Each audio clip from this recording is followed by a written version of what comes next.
اعوذ باللہ من الشیطان الرجیم، بسم اللہ الرحمن الرحیم۔ بابر وائس کے پیارے ناظرین، السلام علیکم ورحمۃ اللہ وبرکاتہ۔ جنت میں اپنے ماں باپ سے کیسے ملاقات ہوگی؟ وہ منظر کیسا ہوگا؟ جنت میں کن کن رشتہ داروں سے ملاقات ہوگی؟ یہ جاننا ہر مسلمان کے لیے ضروری ہے۔ جان کر آپ حیران رہ جائیں گے۔ بسم اللہ الرحمن الرحیم۔ ناظرین، کسی بھی انسان کے لیے دنیا میں سب سے زیادہ پاکیزہ اور محبت کرنے والا رشتہ اس کے ماں باپ کا ہے۔ اس کے بعد انسان کے سگے بہن بھائی اور پھر دوسرے رشتہ دار آتے ہیں۔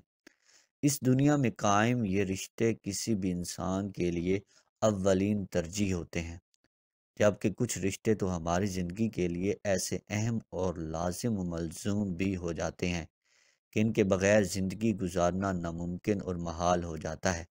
محترم ناظرین، جنت ایک ایسی شاندار اور بے مثال جگہ ہے جو اللہ عز و جل نے ایمان والوں کے لیے بنائی ہے، اور اس میں ایسی نعمتیں رکھی ہیں جو نہ کسی آنکھ نے دیکھی، نہ کسی کان نے سنی، اور نہ ہی کسی دل میں ان کا خیال آیا۔ جنت کے بارے میں جو کچھ بیان کیا جاتا ہے وہ صرف سمجھانے کے لیے ہوتا ہے، ورنہ دنیا کی اعلیٰ ترین چیز کا بھی جنت کی کسی نعمت سے کوئی مقابلہ نہیں۔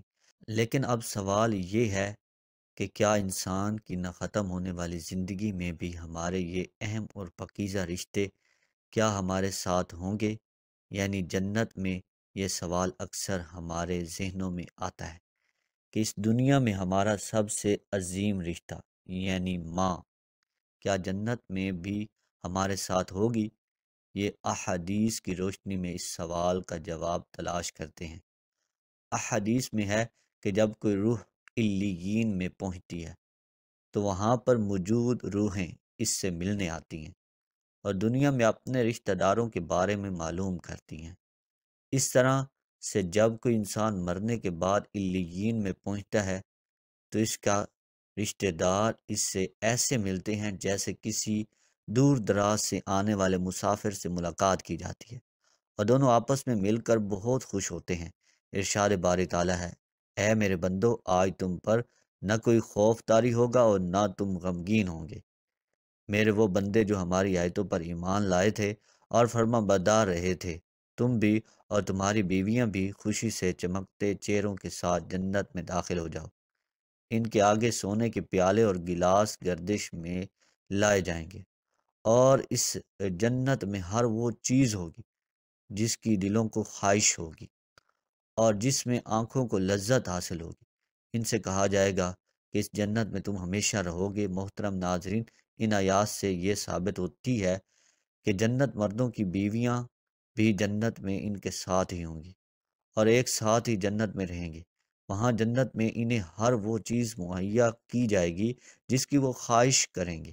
حضرت ابو ہریرہ رضی اللہ تعالیٰ عنہ سے روایت ہے کہ رسول کریم صلی اللہ علیہ وآلہ وسلم نے ارشاد فرمایا، جس وقت کوئی مومن بندہ مرنے کے قریب ہوتا ہے تو رحمت کے فرشتے سفید ریشمی کپڑا لے کر آتے ہیں اور روح سے کہتے ہیں کہ نکل جا، تو اللہ سے رضا مند ہے اور اللہ تجھ سے رضا مند ہے، اللہ تعالیٰ کی رحمت کی جانب اور اس کے رزق کی جانب اور اپنے پروردگار کی جانب جو کہ غضب ناک نہیں ہے۔ پھر وہ روح اس طرح معطر حالت میں نکل جاتی ہے جس طرح سے عمدہ خوشبودار مشک، اور فرشتے ہاتھ پر اسے اٹھاتے ہوئے آسمان کے دروازوں پر لے جاتے ہیں۔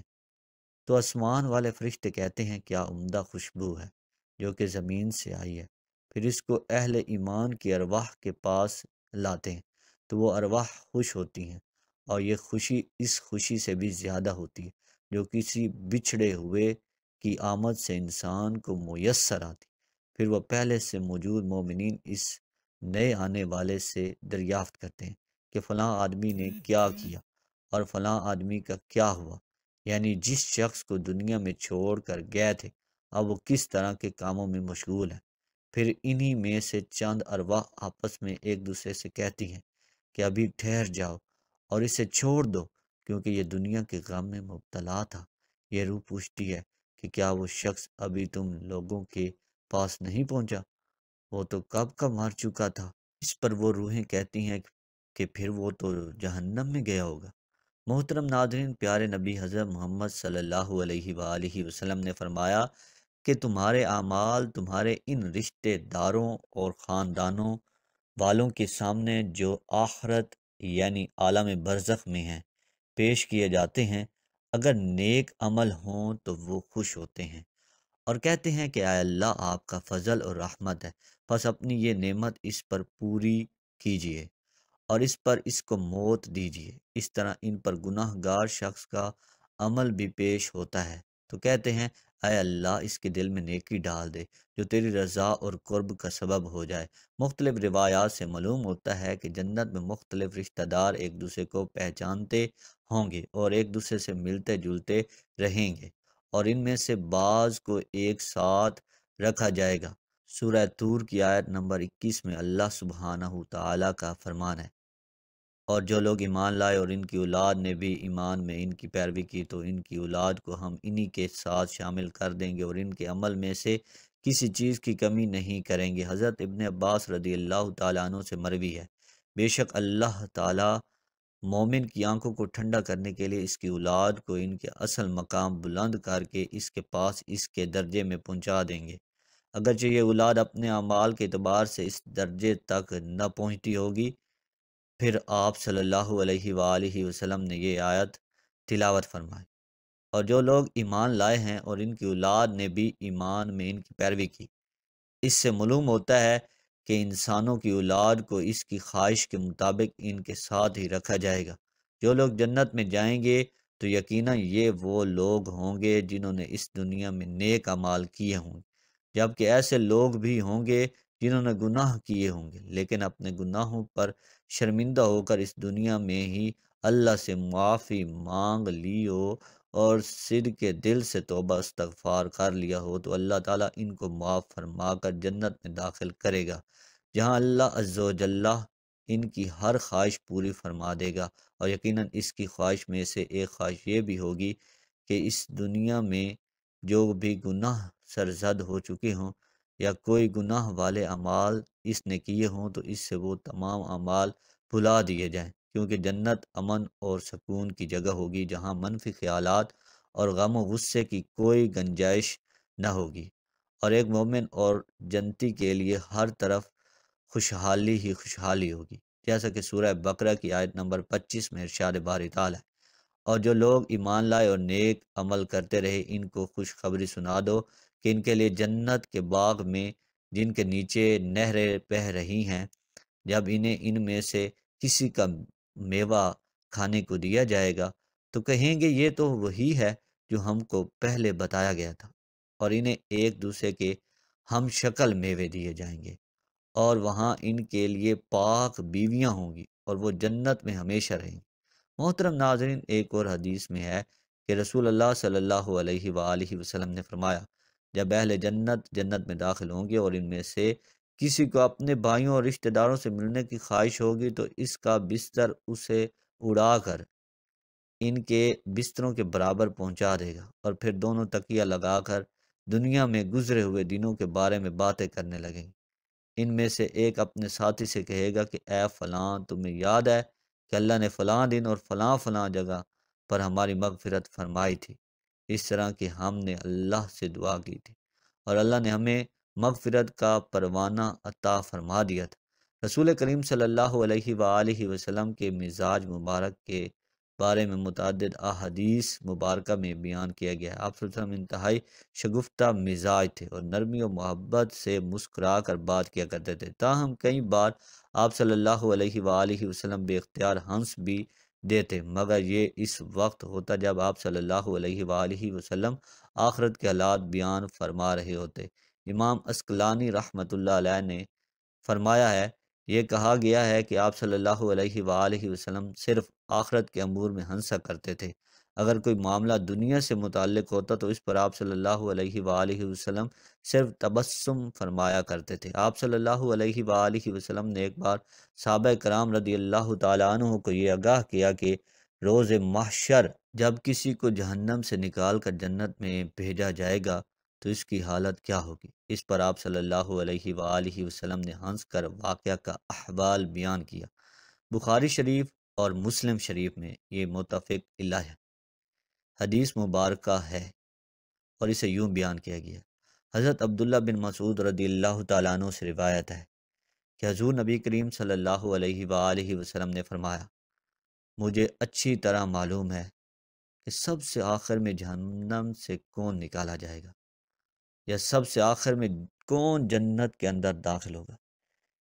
یہ آدمی اپنے جسم کو گھسیٹتا ہوا جہنم سے باہر نکلے گا، چنانچہ اللہ تعالیٰ اس سے فرمائے گا جا جنت میں داخل ہو جا۔ وہ جنت میں داخل ہوگا تو اسے گمان گزرے گا کہ شاید یہ بھری ہوئی ہے، چنانچہ وہ واپس لوٹ کر عرض گزار ہوگا، اے رب وہ تو بھری ہوئی ہے۔ پس اللہ تعالیٰ اس سے فرمائے گا جا جنت میں چلا جا، لہٰذا وہ جنت میں داخل ہوگا۔ جنت میں جا کر اسے پھر گمان گزرے گا کہ شاید یہ بھری ہوئی ہے، پس وہ واپس لوٹ کر پھر عرض کرے گا، اے رب میں نے تو وہ بھری ہوئی پائی ہے۔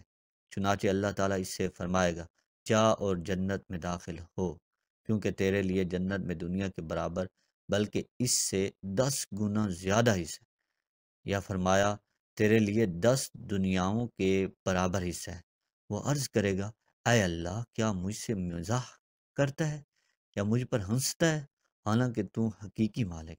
حضرت عبداللہ بن مسعود رضی اللہ تعالیٰ عنہ بیان کرتے ہیں کہ میں نے دیکھا کہ اس پر حضور نبی کریم صلی اللہ علیہ وآلہ وسلم ہنس پڑے، یہاں تک کہ آپ صلی اللہ علیہ وآلہ وسلم کے دندان مبارک نظر آنے لگے۔ آپ صلی اللہ علیہ وآلہ وسلم فرماتے تھے یہ اہل جنت کے سب سے کم درجہ والے شخص کا حال ہے۔ حضرت ابو سعید خدری سے روایت ہے کہ رسول اللہ صلی اللہ علیہ وآلہ وسلم نے فرمایا جو آدمی سب سے آخر میں جنت میں داخل ہوگا گھسٹتا ہوا دوزخ سے اس حال میں نکلے گا کہ دوزخ کی آگ اسے جلا رہی ہوگی۔ پھر جب دوزخ سے نکل جائے گا تو پھر دوزخ کی طرف پلٹ کر دیکھے گا اور دوزخ سے مخاطب ہو کر کہے گا کہ بڑی بابرکت ہے وہ ذات جس نے مجھے تجھ سے نجات دی، اور اللہ تعالیٰ نے مجھے وہ نعمت عطا فرمائی ہے کہ اولین و آخرین میں سے کسی کو بھی وہ نعمت عطا نہیں فرمائی۔ پھر اس کے لیے ایک درخت بلند کیا جائے گا، وہ آدمی کہے گا اے میرے پروردگار مجھے اس درخت کے قریب کر دیجئے تاکہ میں اس کے سایہ کو حاصل کر سکوں اور اس کے پھلوں سے پانی پیوں۔ اللہ تعالیٰ فرمائیں گے اے ابن آدم اگر میں تجھے یہ دے دوں تو پھر اس کے علاوہ اور کچھ تو نہیں مانگے گا؟ وہ عرض کرے گا کہ نہیں اے میرے پروردگار۔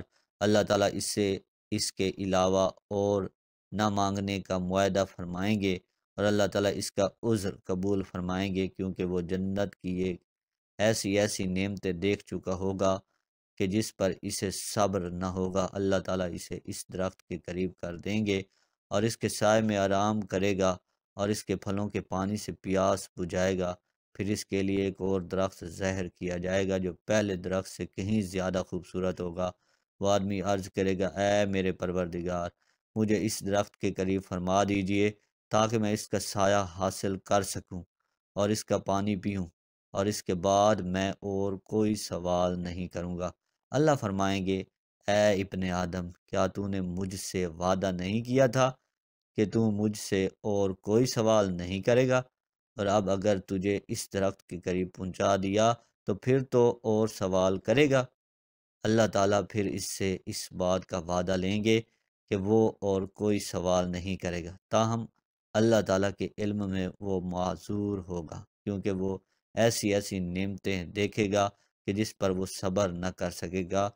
پھر اللہ تعالیٰ اس کو درخت کے قریب کر دیں گے اور اس کے سایہ میں آرام کرے گا اور اس کا پانی پیے گا۔